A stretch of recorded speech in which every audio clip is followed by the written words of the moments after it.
Ratzinger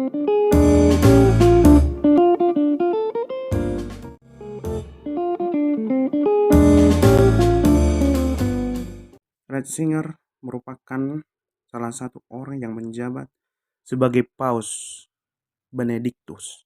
Nama lengkapnya ialah Joseph Alois Ratzinger.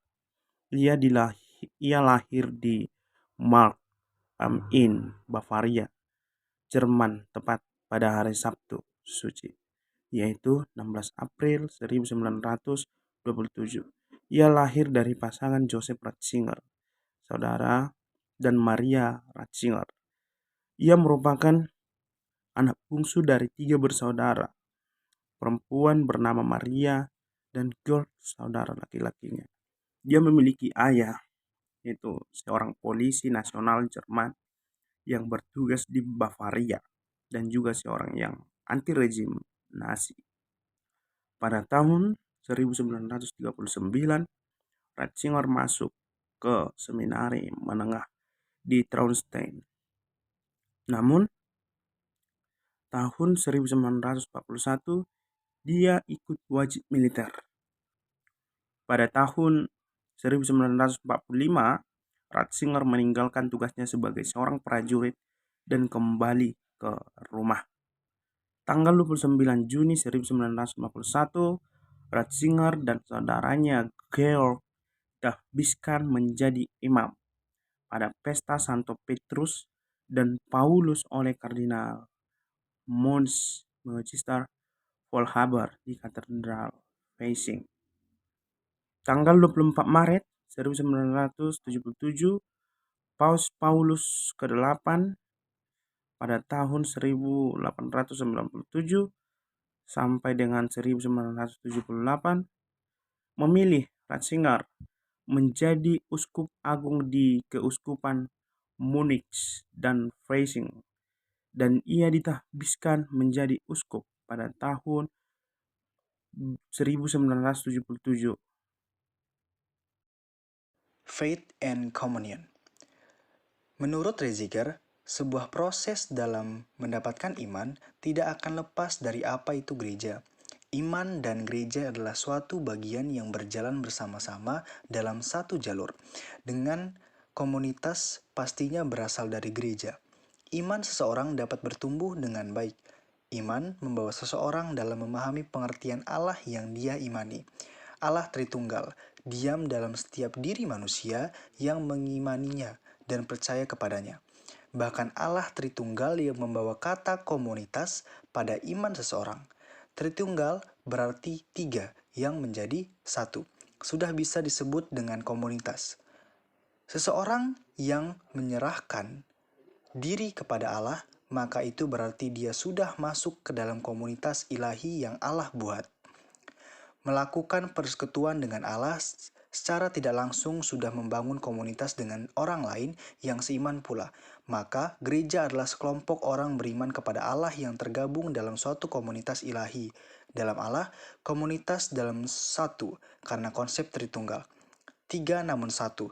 Seseorang yang tergabung dalam komunitas bukan lagi memikirkan diri sendiri, tidak lagi mementingkan ego sendiri, namun lebih kepada hidup bersama dengan Allah tanpa adanya kasta yang memisahkan. Paulus pernah menuliskan bahwa, "Aku bukanlah aku yang hidup, namun Kristus yang hidup dan tinggal di dalam aku." Maka dengan begitu, manusia bukanlah menunjukkan diri sendiri sebagai yang terhebat, namun membiarkan Allah berdiam diri tinggal di dalam dirinya. Maka dengan demikian, gereja menjadi agen oleh iman percaya untuk berkomunitas dan menyebarkan apa yang Allah ajarkan kepada mereka. Seseorang yang sudah memiliki iman kepada Allah diharuskan menjerumuskan diri lebih dalam lagi kepada ajaran Allah. Di Alkitab tertulis bahwa Allah adalah seorang pencemburu. Allah ingin umatnya tidak setengah-setengah dalam mengikuti Allah. Selanjutnya menjelaskan tentang sakramen dan persekutuan ataupun komun. Manusia adalah makhluk korporal ataupun jasmani sekaligus makhluk komunal. Jika hubungan seseorang dengan Tuhan adalah untuk menjadi hubungan manusia dengan Tuhan, maka itu juga harus menjadi jasmani, dan tepatnya dalam kualitas jasmaninya ada hubungan sosial dengan Tuhan. Dan dari sinilah mediasi sakramental iman menemukan landasan antropologisnya. Lalu sakramen menurut Ratzinger, yaitu yang pertama, sakramen sebagai tanda mediasi komunal dan iman pribadi. Di sini mereka secara bersamaan memenuhi syarat mediasi ini dengan cara tertentu, dengan memungkinkan untuk memahami karunia iman dari gereja sebagai hadiah ilahi. Lalu yang kedua, subjek dari tindakan sakramen adalah Tuhan. Gereja tidak dapat menghasilkan sakramen dari dalam dirinya sendiri. Ini sama seperti di dalam Kristus sebagai asal mula gereja. Allah telah bertindak melalui Tuhan dan manusia. Demikian juga di masa sekarang ini, Allah menghubungkan kualitasnya yang tidak tersedia bagi kita dengan tubuh Kristus. Dengan demikian, sakramen-sakramen mengandaikan suatu komunitas di mana kelangsungan historis tindakan ilahi diwujudkan Kristus yang bertindak secara nyata melalui tubuhnya. Namun komunitas ini mengandaikan sakramen sebagai media tindakan ilahi historis. Maksudnya gereja sebagai tubuh Kristus dibentuk melalui sakramen-sakramen. Karena subjek tindakan sakramental ialah Tuhan. Gereja adalah subjek hanya sejauh ia merupakan satu subjek dengan Kristus, dan gereja tidak dapat menghasilkan sakramen dari dalam dirinya sendiri. Ataupun ini bisa diartikan bahwa iman itu didapatkan melalui sakramen. Lalu yang ketiga, iman yang tidak dimediasi secara sakramental adalah iman yang diciptakan sendiri. Selanjutnya kita masuk dalam topik Ekaristi dan Komuni. Di sini Ratzinger mengatakan bahwa melalui sakramen baptisan manusia melangkah keluar dari hidupnya yang lama dan masuk ke dalam persekutuan Trinitarian dan persekutuan gereja, sehingga mereka menjadi makhluk gerejawi. Nah, sebagai makhluk gerejawi mereka hidup dari Ekaristi dan berpartisipasi secara sakramental dalam menjadikan individu atau pribadi orang Kristen yang menyadari keberadaannya sendiri sebagai gereja dalam Ekaristi. Di sini Ratzinger memberi 3 poin tentang eklesiologi Ekaristi. Poin yang pertama, kekuatan eklesiologi Ekaristi yang dipahami benar adalah yang menghilangkan hierarkis institusional dan mistik organik, di mana menurut Ratzinger eklesiologi kedua ini adalah bersifat sepihak. Yang pertama, eklesiologi hierarkis institusional ini mengurung dimensi pneumatologis yang menentukan diri dari gereja. Dan yang kedua, eklesiologi mistik organik ini dia tidak mampu secara memadai mendasari visibilitas gereja, sehingga Ratzinger mengatakan bahwa hierarkis institusional dan mistik organik adalah suatu kecacatan eklesiologis yang harus dihilangkan. Poin yang kedua, di mana Ekaristi dirayakan, di sana juga ada gereja dalam arti kata yang sesungguhnya, memiliki Tuhan secara total. Nah, Ratzinger menyebutkan bahwa setiap pertemuan lokal dimanapun Ekaristi dirayakan, di sana ada realisasi langsung dan aktual dari gereja itu sendiri, karena ia memiliki Tuhan secara total. Maka Ratzinger menyebutkan ada 2 syarat yang harus dipenuhi jemaat untuk merayakan Ekaristi. Keduanya diturunkan dari karakter kehadiran Kristus dalam Ekaristi. Pertama, Tuhan tidak muncul dari perkumpulan itu sendiri, melainkan mampu datang dari luar sebagai Dia yang memberikan dirinya sendiri. Yang kedua, Tuhan yang hadir dalam Ekaristi selalu hanya satu, tidak terbagi, tidak hanya di tempat tertentu, tetapi secara menyeluruh bagi dunia, sehingga seseorang yang dapat memiliki Tuhan dalam Ekaristi hanyalah seseorang yang berdiri dalam kesatuan dengan jemaat lain yang merayakan Ekaristi juga. Nah, poin yang ketiga yaitu prioritas gereja yang lebih besar keberadaannya adalah dari gereja dan ke arah gereja. Satu Tuhan hadir dalam semua persekutuan Ekaristi. Ini disebutkan oleh Ratzinger bahwa terlepas dari ekaristi eklesiologi yang menurutnya ekaristi selalu dirayakan di gereja lokal, dia juga masih percaya bahwa prioritas gereja yang lebih besar tersirat dalam dua cara gereja lokal, yaitu dalam keberadaannya dari gereja dan ke arah gereja. Karena satu Tuhan hadir dalam semua persekutuan ekaristi, yang menyebutkan bahwa satu gereja yang lebih besar muncul bukan melalui penambahan persekutuan ekaristi yang tertutup, tetapi melalui perkembangan yang secara penuh dan yang penopangan secara penuh dari gereja yang memperoleh kesatuan sesuai dengan singularitas tubuh Yesus Kristus. Kita akan membahas pada poin berikut mengenai sabda Tuhan dan persekutuan. Dalam poin ini, Ratzinger akan menganalisis bagaimana hubungan antara sabda Allah dan persekutuan. Yang pertama, relasi sabda Allah dan persekutuan.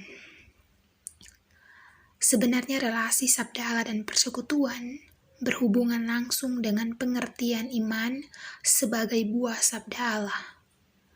Seperti yang telah kita ketahui bersama bahwa beliau mengatakan iman menurutnya adalah sebuah karunia gereja, sehingga isi dari iman itu juga adalah karunia gereja.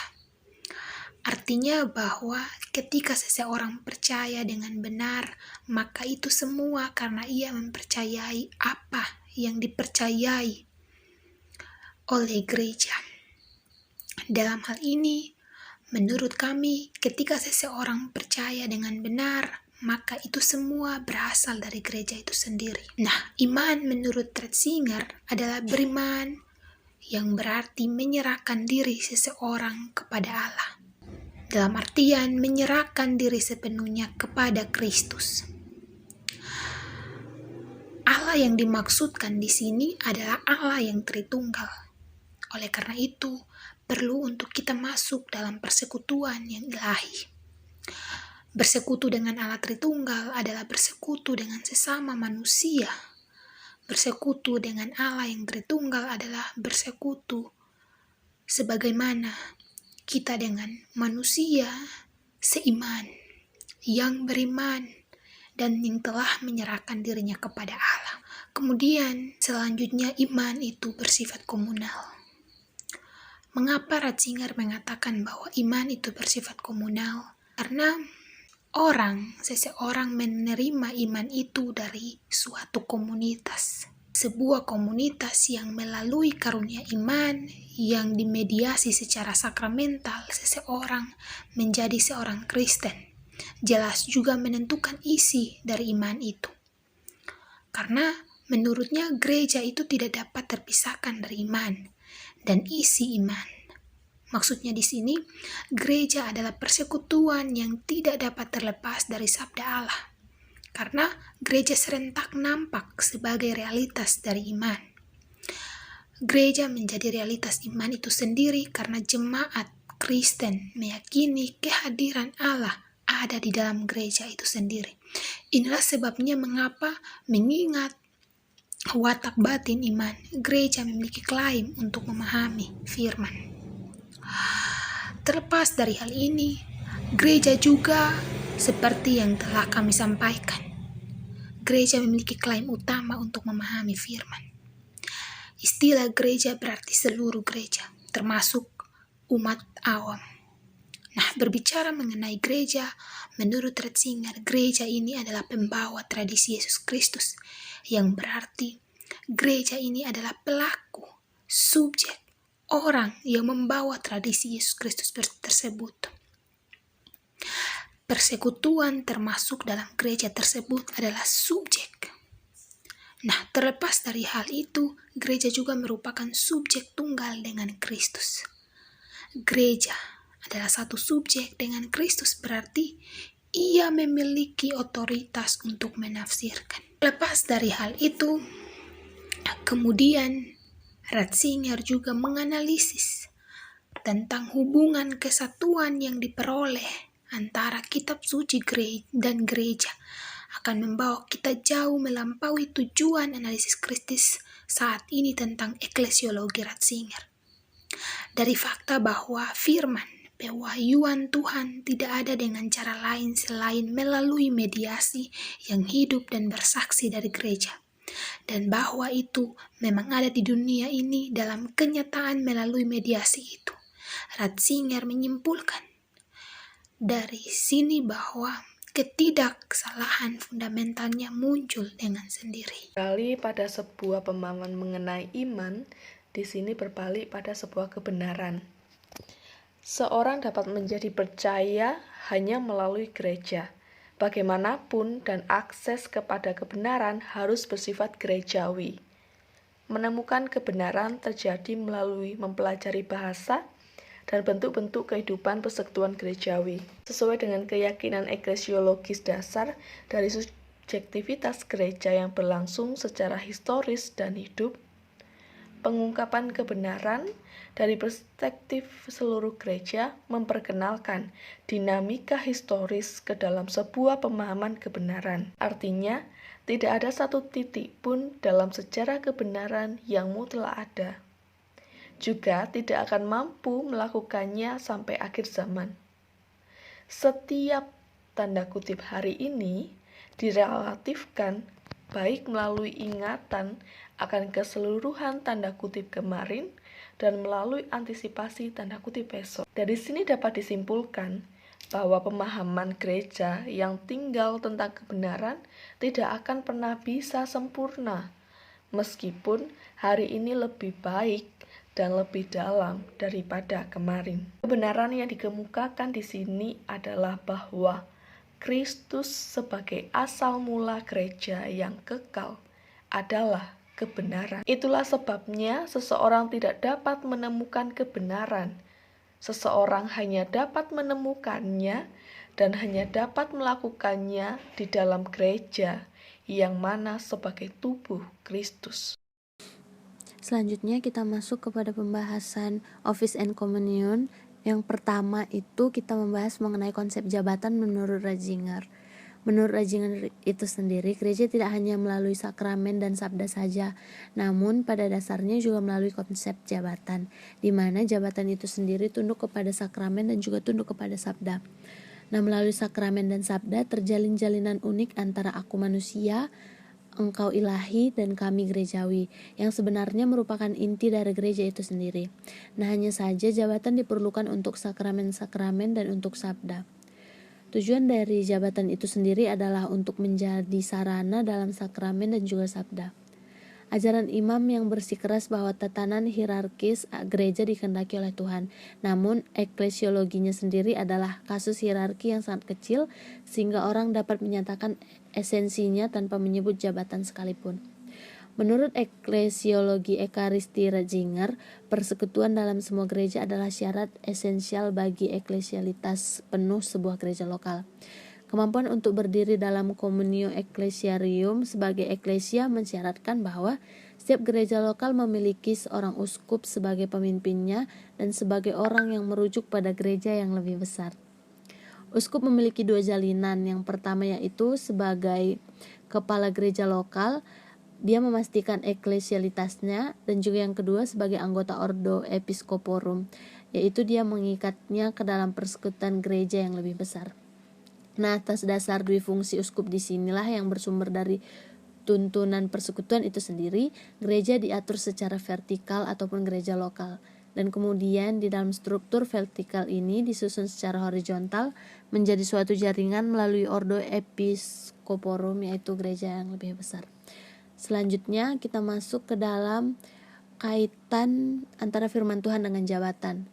Nah, kaitannya dengan firman Tuhan, Ratzinger menganggap konsep jabatan sebagai persyaratan batin komunitas keberadaan Kristen yang tersirat dalam tindakan imam. Hubungan antara firman Tuhan dan jabatan ini menurut Ratzinger justru dalam posisi seseorang mengenai sola scriptura. Perbedaan antara eklesiologi Protestan dan Katolik memanifestasikan dirinya paling jelas. menempatkan prinsip sola scriptura, artinya melakukan dua dosa eklesiologis, soteriologis terbesar. Karena menurut prinsip ini, setiap individu diduga memiliki akses langsung kepada sabda Allah. Ini menegaskan individualisme eklesiologis. Tetapi karena setiap usaha untuk melakukan dialog langsung dengan firman Tuhan pada dasarnya berakhir dengan dialog dengan diri sendiri, maka kebebasan individu yang dimaksud oleh prinsip sola scriptura mengarah pada keangkuhan soteriologis terselubung. Menurut eklesiologi Ekaristi Ratzinger, persekutuan dengan semua gereja adalah syarat esensial bagi eklesialitas penuh sebuah gereja lokal. Kebutuhan akan jabatan yang terstruktur secara episkopal dan kolegial berasal dari pemahamannya yang khusus tentang persekutuan ini. Kemampuan untuk berdiri dalam communio ecclesiarum sebagai eklesia mensyaratkan bahwa setiap gereja lokal memiliki seorang uskup sebagai pimpinannya dan sebagai orang yang merujuk pada gereja yang lebih besar. Uskup memiliki dua jabatan yang saling terkait, yaitu sebagai kepala gereja lokal dia memastikan eklesialitasnya, dan sebagai anggota Ordo Episcoporum dia mengikatnya ke dalam persekutuan gereja yang lebih besar. Atas dasar dua fungsi uskup di sini yang bersumber dari tuntutan persekutuan itu sendiri, gereja diatur secara vertikal, gereja lokal, dan kemudian di dalam struktur vertikal ini disusun secara horizontal menjadi suatu jaringan melalui Ordo Episcoporum, gereja yang lebih besar. Setiap kongregasi lokal diorganisasi secara internal, secara vertikal, karena dipimpin oleh seorang uskup bersama dengan para presbiter dan diakon. Uskup mengumpulkan semua orang percaya di tempat tertentu ke dalam sebuah gereja. Dari sini mengikuti singularitas jabatan episkopal di lokasi tertentu dan pengikatan keanggotaan gereja ke persekutuan dengan uskup. Komunalitas jabatan yang berasal dari seluruh gereja diungkapkan dan dijamin melalui sakramen pentahbisan uskup. Sifat sakramen inilah yang tidak melibatkan individu sebagai individu, melainkan memasukkannya ke dalam persekutuan baru dan mewajibkan dia untuk melayani di dalamnya. Karena seseorang dapat menerima tahbisan hanya dari para uskup yang berdiri secara sinkronis dan diakronis dalam persekutuan dengan para uskup lain, Ordo Episcoporum in Successio Apostolica. Tahbisan ini mengikat uskup baru ke dalam seluruh Ordo Episcoporum.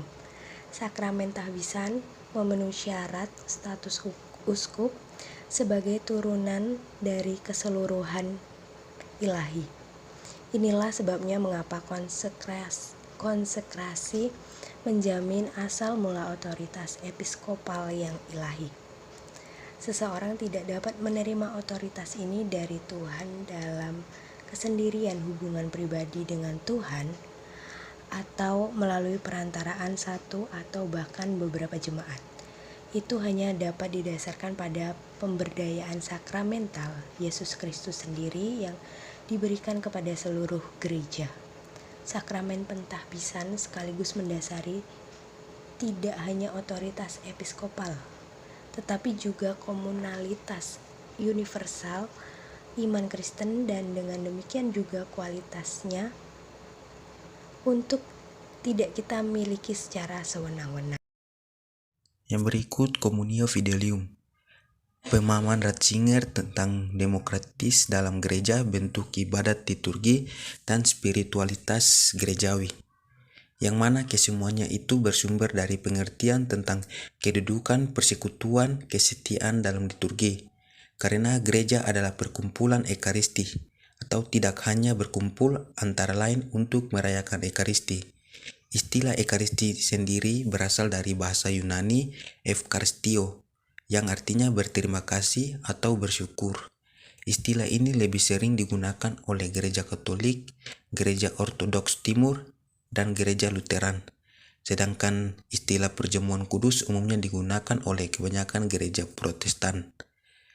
Yang berikut eksklusivitas pemikiran eklesiologis Ratzinger. Dapat dilihat dalam penggunaan istilah jaminan komunilitas sakramental dari mediasi iman, cara sabda Allah disampaikan, pembentukan gereja lokal dan uskup. Bentuk komunal liturgi Kristen sesuai dengan spiritualitas komunal yang mendasar, karena ekspresi liturgi komunal mengharuskan diinternalisasikan secara individual. Tanpa internalisasi seperti itu, seorang hanya bermain peran atau komunal dalam perayaan liturgi yang hanya dapat berarti bahwa persekutuan orang ini dengan orang lain dan juga dengan Allah Tritunggal hanyalah persekutuan yang pura-pura. Tulisan Ratzinger tentang Trinitas.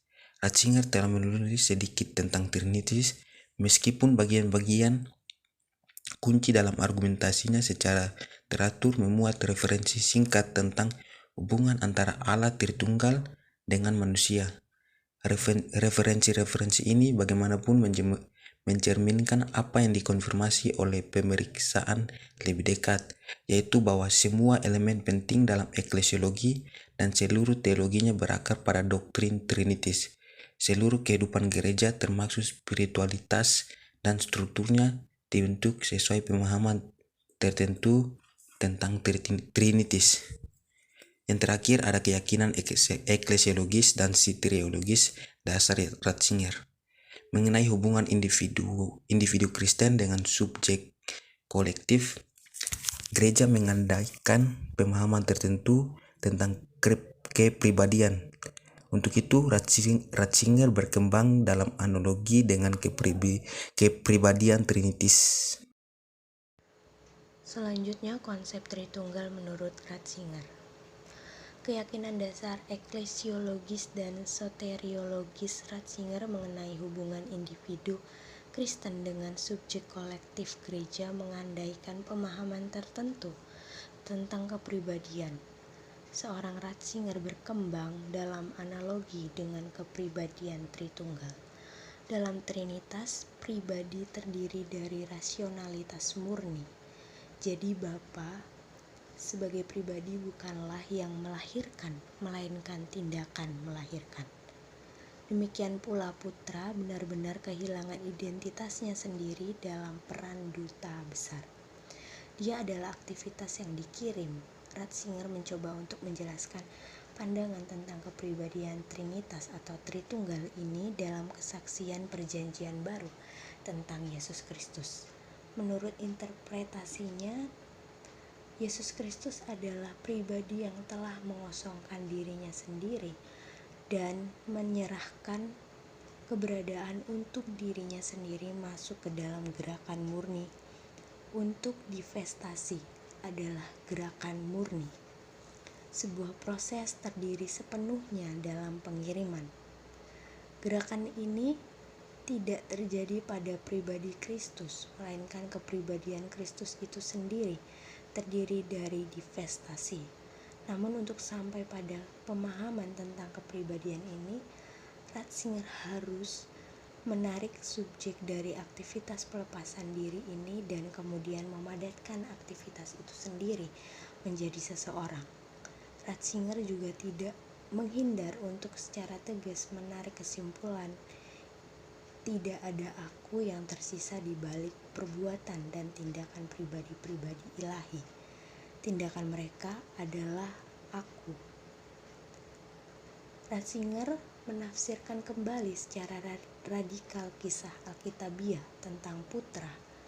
Putra tidak melepaskan dirinya sendiri, melainkan aktivitas divestasi. Ia masih mengalami kesulitan untuk memahami karya Kristus. Pemahaman Ratzinger tentang pribadi Trinitarian sebagai hubungan murni tidak sesuai dengan asumsi dasar Alkitabiahnya tentang kepribadian Trinitarian dalam fenomena Tuhan yang berdialog. Kecuali jika seseorang mencari di balik dialog ilahi ini sesuai yang lebih mendalam atau lebih nyata. Hubungan murni tidak dapat berbicara atau mendengar. Baik, kita akan melihat eklesiologi Ratzinger yang berdasarkan tentang Tritunggal. Ratzinger telah menulis sedikit tentang Trinitas. Meskipun bagian-bagian kunci dalam argumentasinya secara teratur berisi referensi singkat tentang hubungan antara Allah Tritunggal dan manusia. Referensi-referensi ini bagaimanapun mencerminkan apa yang ditegaskan oleh pemeriksaan lebih dekat, yaitu bahwa semua elemen penting dalam eklesiologi dan seluruh teologinya berakar pada doktrin Trinitas. Seluruh kehidupan gereja, termasuk spiritualitas dan strukturnya, dibentuk sesuai dengan pemahaman tentang paham Trinitatis. Tindakan dan perilaku gereja harus sesuai dengan kita, Allah, dengan mengikuti pola hubungan ini. Kita juga telah mengharapkan sesuatu yang berbeda dalam eklesiologi yang kategori dasarnya adalah Christus Totus. Karena Christus Totus menyiratkan bahwa gereja yang merupakan satu subjek dan Kristus diintegrasikan ke dalam kehidupan Trinitarian, yaitu Allah. Keyakinan dasar eklesiologis dan soteriologis Ratzinger mengenai hubungan individu Kristen dengan subjek kolektif gereja mengandaikan pemahaman tertentu tentang kepribadian seorang. Ratzinger berkembang dalam analogi dengan kepribadian Tritunggal. Dalam Trinitas, pribadi terdiri dari relasionalitas murni. Jadi Bapa sebagai pribadi bukanlah yang melahirkan, melainkan tindakan melahirkan. Demikian pula Putra benar-benar kehilangan identitasnya sendiri dalam peran duta besar. Dia adalah aktivitas yang dikirim. Ratzinger mencoba untuk menjelaskan pandangan tentang kepribadian Trinitas Tritunggal ini dalam kesaksian perjanjian baru tentang Yesus Kristus. Menurut interpretasinya, Yesus Kristus adalah pribadi yang telah mengosongkan dirinya sendiri dan menyerahkan keberadaan untuk dirinya sendiri.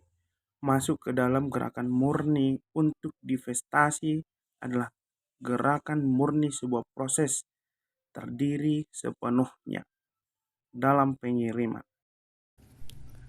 Dalam tanggapan kelompok, kami kelompok setuju dengan eklesiologi Ratzinger sebagai sebuah bentuk peluk hangat Kristus dengan argumen bahwa semua orang Kristen adalah satu di dalam Kristus. Ini artinya bahwa orang-orang yang ada dalam gereja itu tercipta melalui subjektivitas Kristus gitu.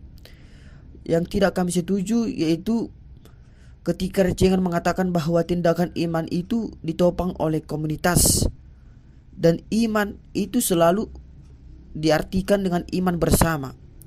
Nah, kami kelompok tidak setuju karena ini akan menggambarkan bahwa iman seseorang itu akan bergantung kepada iman orang lain.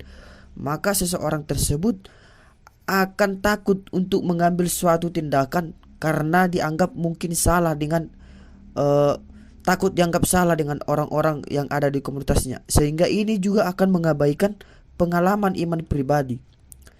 Tapi kami melihat kelebihan dari eklesiologi Ratzinger ini yaitu dari konsep persekutuannya. Ini akan membentuk relasi yang sangat kuat antara sesama gereja, antara sesama manusia, dan juga antara manusia kepada Allah. Dengan persekutuan ini memperkuat hubungan.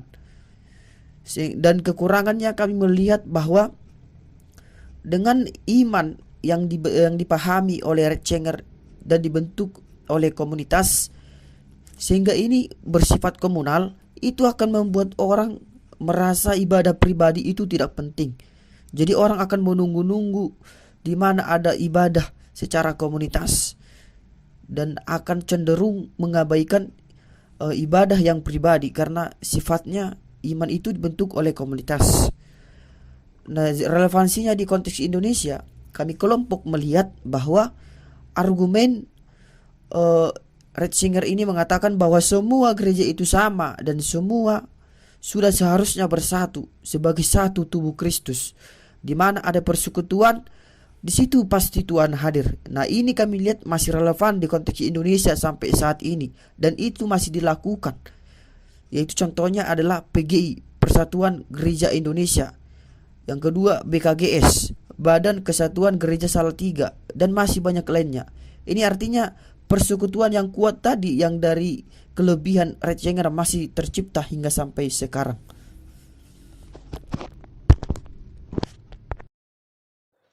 Persekutuan dan keseluruhan yang dikemukakan oleh Ratzinger yang tentu membantu kita untuk memahami dan lebih mengerti maksud dan hubungan-hubungan antar persekutuan dan budaya atau tata gereja yang ada.